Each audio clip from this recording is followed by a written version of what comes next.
Assalamualaikum warahmatullahi Assalamualaikum. wabarakatuh. Waalaikumsalam warahmatullah. Dengar Prof? Dengar. Alhamdulillah, dengar. Alhamdulillah. Sedap sikit. So kita boleh mula sesi kita? Boleh, insyaAllah. Kita berkati sesi malam ni dengan umul kita Al-Fatihah. A'udzubillahi minasyaitonirrajim. Bismillahirrahmanirrahim. Alhamdulillahirabbil alamin. Arrahmanirrahim. Maliki yaumiddin. Iyyaka na'budu wa iyyaka nasta'in. Ihdinas siratal mustaqim. Shiratal ladzina an'amta 'alaihim ghairil maghdubi 'alaihim waladdallin. Amin. Jadi alhamdulillah sama saya Prof Madia Ana alias.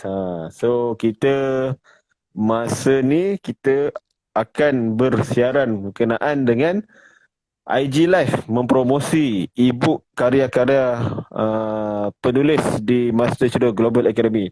Saya Encik Amir Abdul Hamid, juga certified trainer, dan malam ni kita sangat bertuah lah sebab diberi orang cakap kesempatan bersama dengan Prof Madia Ana alias. So saya baca sikit latar Prof boleh ya? Boleh, insyaAllah.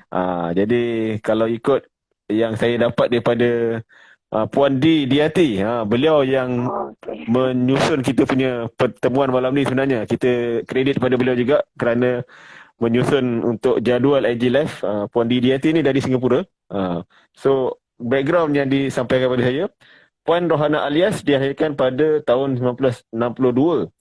Pendidikan peningkat menengah di Western Illinois, USA, Puan. Oh, Prof, jauh tu Prof. USA. 86 saya baru lahir, Prof. Mula berkhidmat di UiTM Johor tahun 87. 87 saya baru setahun. Saya UiTM Shah Alam Publishing. Selama hampir 34 tahun. 34, umur saya 35. Umur saya 35 tahun ni. Antara buku akademik yang ditulis, Introduction to Statistics, mudah lah. Pangkat anak lu kot. Applied Statistics Probability, Statistics for Science Engineering. Wah, ini semua buku akademik banyak ni Prof. So kalau nak baca ni panjang ni. So pengalaman Prof memang sangat, kita tak boleh nafi lah. Memang dari sudut akademik tu memang mengagumkan lah. UiTM di hatiku. So kita sangat bertuah bersama dengan Prof malam ni. Dan saya kat Keramat pun. Kita borak e-book ni kita buat santai-santai je. Kita tak nak terlalu formal. Prof ada mana? Okey. Saya dia berada sekarang ni di Perlis lah. Sebab tinggal di Perlis. Saya dulu UiTM Arau. Saya. Ya ke? UiTM Arau. Dulu saya Meskom sana lah. Diploma 1 sen. Lepas tu sen 2 saya pinjam Puncak Perdana. Lepas tu degree dekat Induk Shah Alam. Dapat galeri ilmu dari 2010 sampai sekarang editor lah, alhamdulillah. Jadi yalah, kita dah baca sikit ringkasan Prof. Masa tu Puan Yati kan? Betul. Kenal lah Puan Hayati kan? Ya, kenal saya. Ya. Yang kita orang panggil Mama kan? Mama panggilan dia, betul? Betul. Aduh, kawan Mama tadi.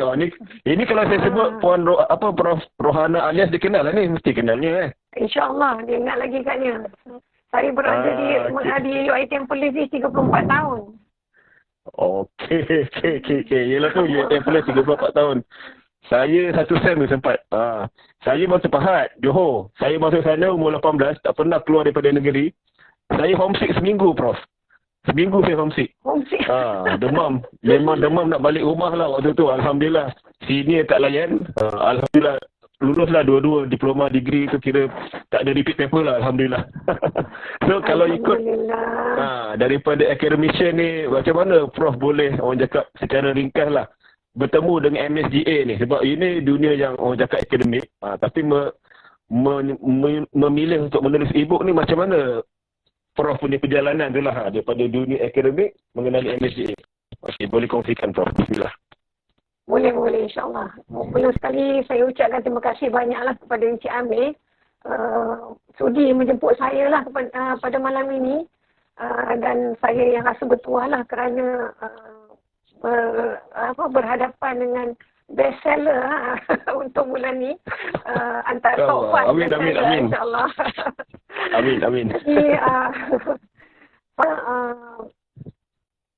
kalau ikutkan, memanglah tak adalah berhasrat untuk tulis yang bukan akademik, satu. Yang keduanya, memang tulis selalunya buku fizikal. Cuma kebetulan masa PKP, student mula kami ingatkan akan berjumpa mengajar face to face lah, mungkin bilangan hours ke kurang macam tu. Tiba-tiba keluar arahan student kena balik.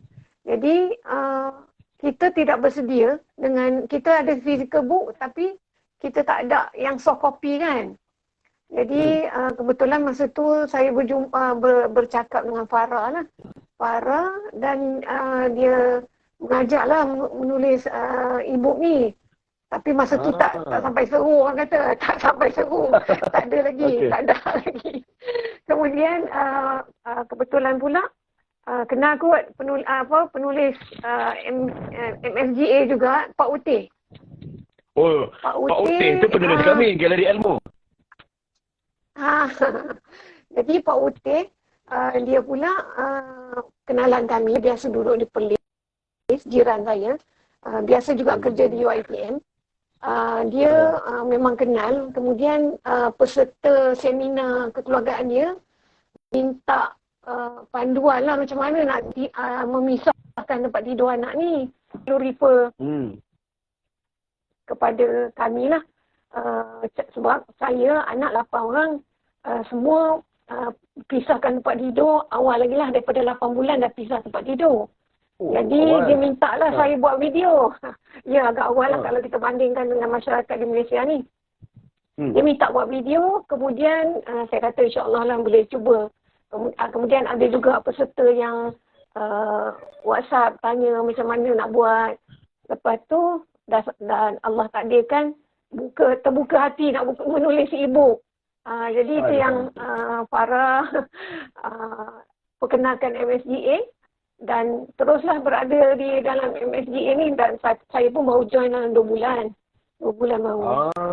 Jadi, jadi ceritanya panjang lah. Panjang lah. Itulah. Itu secara ringkas lah orang cakap. Saya pula kali saya tahu 3 hari bulan Oktober. Waktu tu kiranya saya dengar webinar. 2 hari kemudian saya masuk official corporate. Lepas minggu saya join corporate, saya terus upgrade jadi franchise. Sebab saya nampak ruang dan peluang saya sebagai editor ni, buku fizikal dengan MSGA, e-book ni lagi banyak orang cakap dia punya peluang dia tu lah. So saya tak fikir, orang cakap dah habis fikir lah. Apa semua, dah buat kira-kira. Saya join yang untuk franchise. Alhamdulillah dalam 2 bulan, saya balik modal lah. Dan bulan ketiga keempat ni, Alhamdulillah memang rezeki MSGA ni sangat-sangat positif. Dengan kita punya circle, dengan saya mengenali macam orang macam Prof, orang-orang yang selama ni saya tak pernah terfikir akan berkawan, bersahabat. Tapi sebab MSGA ni saya sangat-sangat betul cakap orang-orang yang sangat-sangat positif, yang sangat bagi kita positif vibe lah. Sebab kita tahu zaman pandemik ni macam-macam kampung yang berlaku. Saya tengok pula pada buku yang ibu yang Prof tulis ni, dia lecturer bidang akademik, tapi memilih untuk subjek anak tidur sendiri ni, itu kalau ikut tadi tak habis cerita lagi tu. Kenapa memilih subjek ni sebagai pertama untuk dijadikan ibu oleh Prof sendiri? Boleh kau berikan, Prof? Itulah tadi sebenarnya saya cerita tu memang tu kan tak ada, mula tak ada nak tulis bukan sebab kita bidang akademik, keperluan dengan pelajar tu lebih kepada buku akademik lah. Tapi disebabkan permintaan agak dekat-dekat antara Pak Utih minta video dengan ada peserta yang message minta panduan.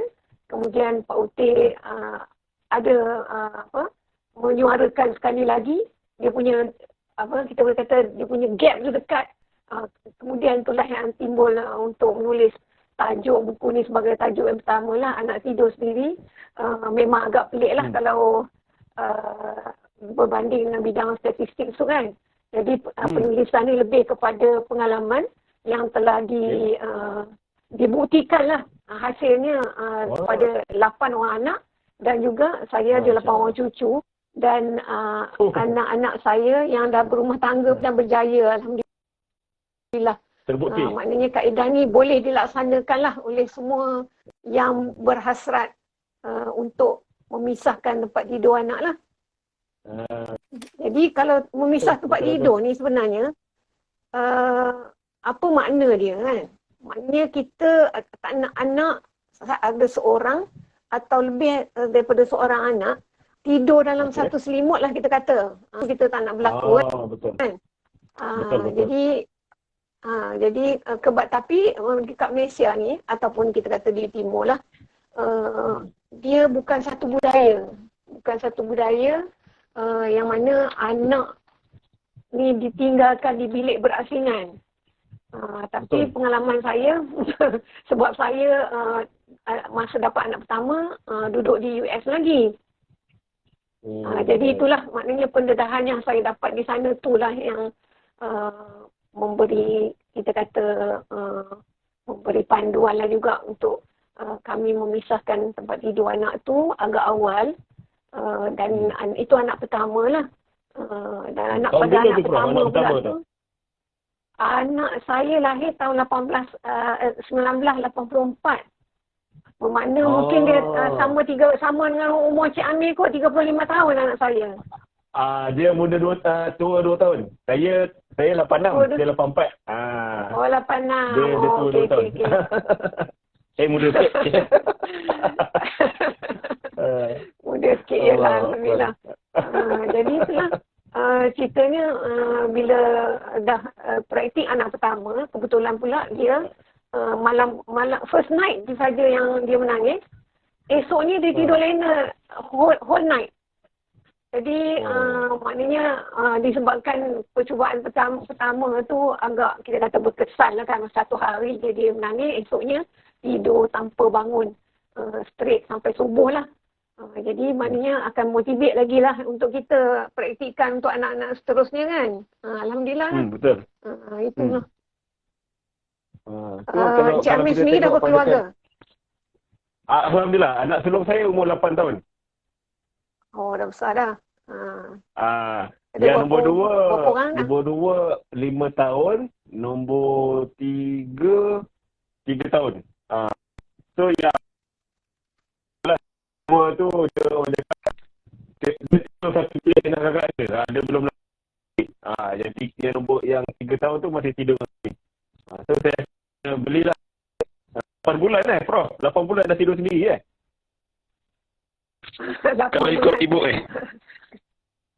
awal 8 betul bulan anak saya 8 bulan. Tapi ada seorang psikologis tu, Dr. John nama dia. Dia suggest antara umur setahun ke 1 tahun setengah umur terbaik untuk memisahkan anak. Kalau kita berpandukan panduan yang disebut dalam hadis, bermakna kita pisahkan tempat tidur masa anak berumur 7 tahun. Hadis yang jadi maknanya ada dua hadis yang kita lihat, tapi kedua-duanya menceritakan untuk kita memisahkan tempat tidur anak tu. Dan kalau dah umur 10 tahun, suruhlah dia ajarlah dia bersolat kan. Kalau tak, maka kita boleh memukul anak tu lah. Memukul yang tidak mencederakan. Yes. Ya, ada gangguan lain sikit lah. Boleh ulang balik? Itulah. Saya dengar 3 lagi gambar Prof je macam dia stop sikit. Sesi ni kita buat memang setengah jam je lah kot. Sebab cakap lama pun lain tak pun nak kira ni tak sedap juga nak berborak kan. Dah dapat poin tu. Kira tadi yang Prof sentuh umur 10 tahun tu saya dengar.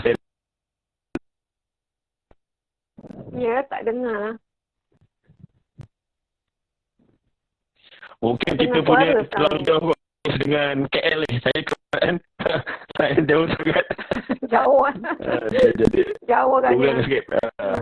Alhamdulillah tadi siang okey. Jadi hadis yang saya sebut tadi tu, boleh lah. Malam yang agaknya. Hadis tadi tu yang berbunyi apabila anak kalian mencapai umur 7 tahun, maka pisahkanlah antara tempat tidur mereka. Dan apabila mencapai usia 10 tahun, maka pukullah. Mengajarlah apabila sudah ni, maka pukullah mereka untuk solat kan. Jadi, yang ni guideline, kita kata basic guideline lah. Tapi bermakna kalau kita tengok kes-kes, tadi saya dah sebutkan, kes-kes yang berlaku dalam masyarakat, dia yang mana anak yang melihat aksi ibu bapa tanpa disedari, mengulang kan, membuat semula perlakuan tu di sekolah, ada yang umur 7 tahun, ada yang di tadika berumur 6 tahun. Bermakna kalau kita tunggu 7 tahun, bermakna dia dah lambat sebenarnya. Maknanya latihan tu bukan mula 7 tahun. 7 tahun tu dah lewat lah. Latihan tu kena mula lebih awal. Jadi itulah maksud. Jadi sebenarnya kalau lagi bagus lah. Lagi awal lagi bagus. Dan kalau ibu bapa bilik ada satu, tinggal dengan mertua, sewa satu bilik. Jadi memanglah ada masalah setengah keluarga, ada masalah tentang ruang. Tapi kalaupun ada masalah tentang ruang, kita kena pastikan dia tidur satu selimut. Jangan satu selimut. Benda tu kena lagi, elakkan. Maknanya kalau kita asingkan. Kalau kita asingkan kalau dua orang, maknanya 2 selimut. Dan lebih jauh lagi lebih baik. Yang itulah maknanya lebih jauh lebih baik. Bermakna bilik asing lah lebih baik. Tapi masalahnya ada setengah keluarga. Yelah, betul. Yes. Dia paksa adjust lah kan. Paksa adjust. Tapi itulah maksudnya kalau kita boleh usahakan, kita boleh train sebenarnya. Boleh train benda ni. Cuma kadang-kadang ibu bapa dia rasa macam anak. Dia kata anak kita ketakutan kan. So tak boleh tidur sendiri. Tapi perasaan ketakutan ni sebenarnya boleh diatasi. Sebab kalau kita perhatikan, perasaan takut ni, dia kalau kita biarkan agak lama, dia akan berkurangan. Maknanya kita boleh train. Maknanya kalau kita ada punya chemical dalam brain kita tu, yang perasaan takut tu, dia akan berkurangan with time. Jadi kita tak perlu kena ada train lah. Kena ada train. Setengah orang train cara beransur-ansur. Contohnya kita bawa anak tinggalkan sekejap kan. Lepas tu bawa balik ke bilik kita.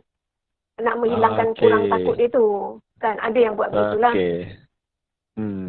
Tapi kaedah yang saya sebutkan dalam buku tidak gradual macam itulah. Maksudnya terus pisahkan apabila dia dah boleh makan makanan pepejal. Maksudnya dia dah kenyang, dia boleh tidur penuh kan malam tanpa perlu menyusu lah. Betul. Yelah, dia relate dengan makan lah. Orang cakap budak ni dia terjaga malam tu sebab dia lapar kan. Betul Prof? Ya, betul. Dia nak menyusu kan. Jadi janganlah. Tapi kalau anak umur besar tu dia pandai nak bangun cari sendiri kan. Tapi kalau anak kecil ni tapi boleh dilaksanakan lah. Boleh dilaksanakan insya-Allah. Tapi kena bertekad lah. Kena bertekad untuk memang betul kita nak memisahkan tempat tidur tu lah. Setuju. So maknanya suami isteri tu perlu bertegas sikit lah dalam mendidik anak ni. Betul sebab yalah, kita pun kalau yang kita belajar dari sudut Islam pun memang 7 tahun tu memang diajar untuk bertembur tadi. Waktu 7 tahun kedua tegas, 7 tahun ketiga tu bertawab kan. Tapi dalam berkasih sayang berlembut tu kita kena tahulah kita punya limit tu tadi tu. Macam jangan layan sangat, jangan terlalu manjakan lah kot istilahnya tu. Perlu dilatih. Perlu dilatih dan kalau kita ada kemampuan bilik asing lagi bagus. Tapi kalau ada satu bilik sebaiknya selimut lain-lain lagi jauh lagi bagus lah. Dia bergantung pada cakap kekangan kita punya ekonomi keluarga masing-masing lah. Kita buat cara masing-masing lah. Paling tak pun satu selimut tu cukup bagus lah. Sebab berkongsi selimut tu memang sangat bahaya lah. Memang sangat bahaya. So dapatkanlah orang cakap ibu ni nak baca lagi detail. Yes. Ya, betul. Satu lagi kita So kalau ikut Islam ni, dia ajar kita untuk menjaga aurat. Ya, betul. Even Setuju. dalam ayat Quran sebut dalam surah An-Nur ayat 58 tu, maknanya sebelum balik lagi kita telah perlu menjaga aurat. Jadi kalau kita tidur sekali dengan anak-anak, Yes. macam mana kita nak menjaga aurat? Kan? Maksudnya, jadi dia kontradik sikit lah. Maksudnya kalau kita sebelum balik, bermakna umur berapa kan?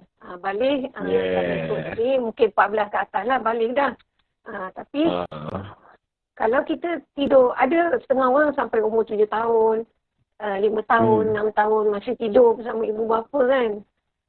Jadi nak menjaga aurat, batas, kita nak ajar anak kita atau nak didik anak kita ni tentang batas-batas aurat sesama ahli keluarga, perlu juga mengambil kira tidur berasingan tu lah, dipisahkan tempat tidur. Setuju. Okey Prof, kalau ikut pada e-book ni akan ada sambungan ke atau Prof akan buat e-book yang lain? Mungkin lepas ni nak toilet train ke apa ke, sebab yelah antara isu ibu bapa muda macam kami ni, antara cabarannya nak ajar anak tu supaya mula tadi tu tidur asing lah. Lepas tu nak pisahkan kadang menyusu tu daripada susu botol dan tak nak minum susu pegang botol. Lepas tu pula nak ajar pakai pampers. So kalau perancangan Prof macam mana? Sebab ini kalau ikut pengalaman Prof lah. So kalau ikut ibu seterusnya, Prof nak buku pasal parenting macam ni atau ada subjek lain yang Prof nak buat? Yang saya baru uploadkan dalam saya punya website, satu buku saya bagi tajuk Amalan Tidur, iaitu berkaitan doa yang kita boleh bacakan bersama anak sebelum dan ketika kita bangun tidur. Ada baru saya upload. Okey. Yang tu saya untuk free. Yang ini makna masih berkaitan dengan permasalahan tidur lah. Kita suggest maknanya anak ni kita ada ataupun beri rutin untuk dia buat kan. Dan di antaranya adalah salah satu cadangannya adalah baca buku cerita atau baca kisah-kisah, ataupun ajar doa, ajar hadis, ayat Quran yang juzuk amal.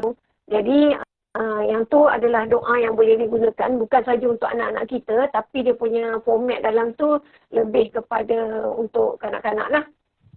Tapi doa tu baik juga untuk kita sebab ada doa yang agak bukan kebiasaan. Kemudian dalam pipeline ni yang sedang saya sedang formatting lah, dah siap dah actually, adalah buku cerita, satu buku cerita teladan untuk dibacakan kepada anak-anak lah. Tapi tadi Cik Amir bagi saya satu idea lah, memang suami saya juga dia agak kita kata pendirian agak kuat lah juga, boleh memulakan anak toilet train agak awal lah. Toilet train tu kan. Tapi dia again memerlukan kerjasama antara suami dan isteri tu. Jadi mungkinlah lepas ni kalau nak tulis buku tu buku untuk yang bertajuk handling children to toilet train ke, insyaAllah boleh sendiri praktis.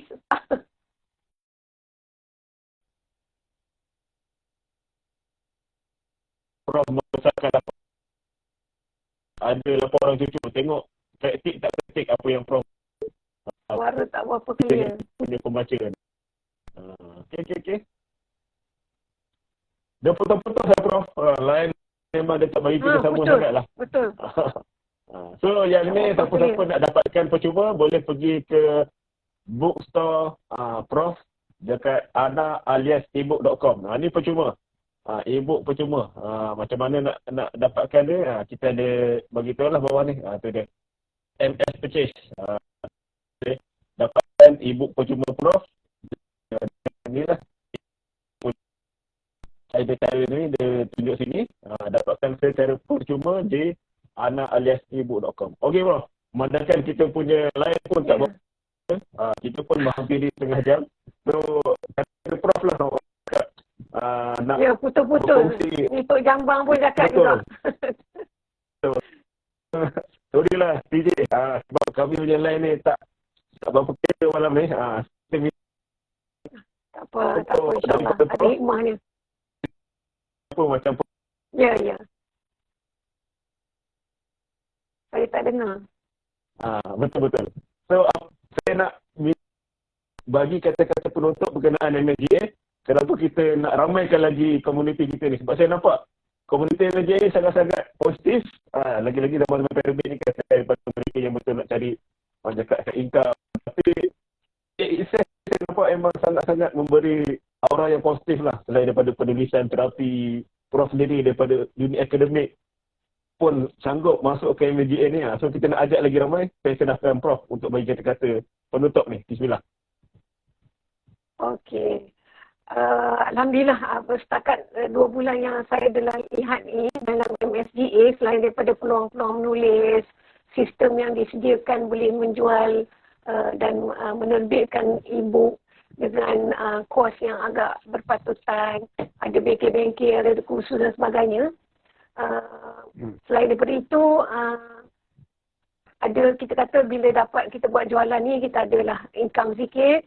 Dan juga yang saya nampak lah, saya beritahu kat suami, saya nampak di dalam SDA ni, dia ada satu, macam kita kata apa group work ataupun ada kita kata hubungan antara ahli tu, nampak ada berbeza sedikit lah, kita kata kan. Maknanya nampak rapat lah. Itu maybe that is the best word to use.